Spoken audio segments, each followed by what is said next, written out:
When people hear the name Carthage, they think of war elephants crossing the Alps, of Hannibal versus Rome, of epic battlefield clashes. But here's the uncomfortable truth. Carthage almost defeated Rome without winning a single decisive war. In fact, for much of their rivalry, Carthage didn't even want to conquer Rome militarily. They wanted something far more powerful: money, trade, debt, and control of economic choke points. What if I told you that Rome's greatest enemy wasn't Hannibal's army, but Carthage's balance sheet? That the Punic Wars were not just military conflicts, but one of the earliest examples of full-scale economic warfare in world history? And that Rome only survived by doing something extreme, something so destructive that it still echoes through history today. This is the story of how Carthage nearly defeated Rome using economics, not armies, and why this ancient struggle looks disturbingly familiar in the modern world. To understand this story, we need to forget everything we assume about power. Rome and Carthage weren't just rival states, they were two completely different economic systems. Rome, the agrarian war state. Early Rome was land-based. Agrarian, militarized, built on citizen soldiers and territorial expansion. Roman power came from conquering land, distributing it to citizens, forcing defeated enemies to pay tribute. Rome believed wealth came from control of territory. Carthage, the commercial empire. Carthage was the opposite. Founded by Phoenician traders, Carthage was maritime commercial, financially sophisticated, trade-driven rather than land-hungry. Carthage believed wealth came from shipping routes, trade monopolies, ports, contracts, and logistics, control of supply chains. Where Rome built roads for armies, Carthage built ports for profits. And this difference mattered because trade scales faster than conquest. Long before Rome became dominant, Carthage already ruled the Mediterranean economy. Carthage's economic advantages: Carthage controlled major Mediterranean shipping lanes, strategic ports across North Africa, Spain,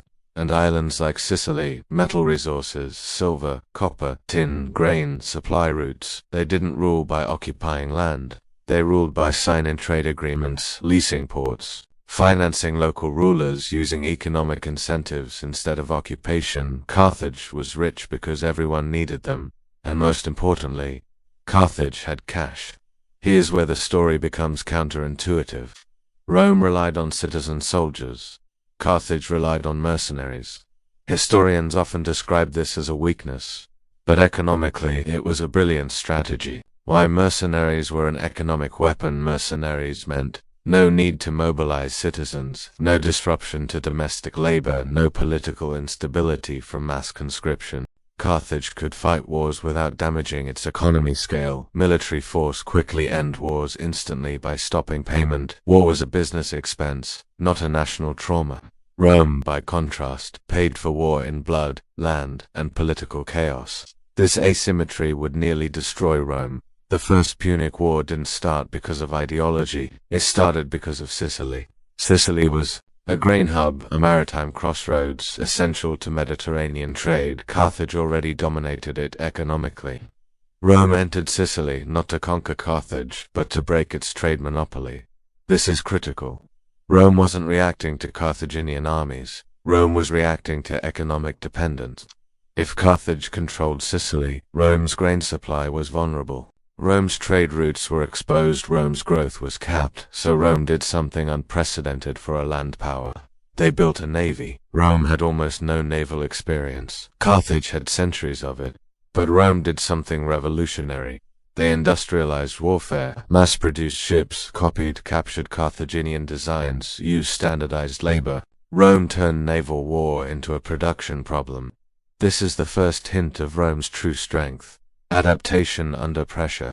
But even as Rome learned to fight at sea, Carthage still had the upper hand economically. Here's the twist most people miss. Hannibal's invasion of Italy was not Carthage's original strategy. It was a desperate escalation. Carthage's real plan was bleed Rome financially, disrupt allies, cut supply chains, force Rome into exhaustion. Hannibal was meant to create economic panic, break Roman alliances, raise the cost of resistance, and for years, it worked. Rome lost. Entire armies, revenue-producing territories, political stability. Rome was nearly bankrupt. But Carthage made one fatal miscalculation. Carthage assumed something dangerous, that Rome would eventually act like a rational economic actor. That Rome would negotiate, accept losses, trade territory for peace. Rome did the opposite. Rome chose total national mobilization. They raised taxes, brutally forced loans from elites, debased political norms, sacrificed entire generations. Rome refused to surrender even when it made no economic sense. Carthage, a commercial empire, did not understand this mindset, and that misunderstanding changed history. When Rome finally gained the upper hand, they didn't seek balance, they sought destruction. After the Second Punic War, Rome stripped Carthage of its navy, forced massive indemnity payments, restricted trade, blocked economic recovery. Carthage was turned into a financial prisoner state, and yet Carthage recovered anyway. Through trade, through efficiency, through commerce, which led to one final, horrifying decision. Roman elites watched Carthage rebound economically, even without an army. This terrified them. So Rome did something unprecedented. They destroyed the city completely. Not for military reasons, but because Carthage proved that economic power could regenerate faster than military defeat. Rome didn't just defeat Carthage, they erased the model. This ancient story is repeating. Today, power is shifting from territory to trade, from armies to supply chains, from conquest to currency. Modern conflicts often look like sanctions, trade wars, financial isolation, control of choke points, just like Rome feared. Carthage's economy, modern powers fear economic rivals more than military ones. And just like Carthage, economic dominance without political power can be fatal. 1. Economic power can rival military power, but only if protected. Carthage proved trade can build empires, but without political unity and strategic resolve, wealth alone is vulnerable. 2. Rational economics fail against irrational survival states. Rome was willing to lose everything to survive. Carthage assumed limits that never existed. 3. When economics threaten power, destruction follows. Rome didn't destroy Carthage because it was weak, but because it was still dangerous. The biggest lesson of Carthage isn't about the past, it's about the present. When economic systems challenge political dominance, history suggests the response is rarely peaceful. So the real question is, in today's world, who is Rome, and who is Carthage? If you want more deep, uncomfortable history about money, power, and empire, subscribe to the channel. Because the wars that shape our future won't always be fought with soldiers. Sometimes, they're fought with spreadsheets.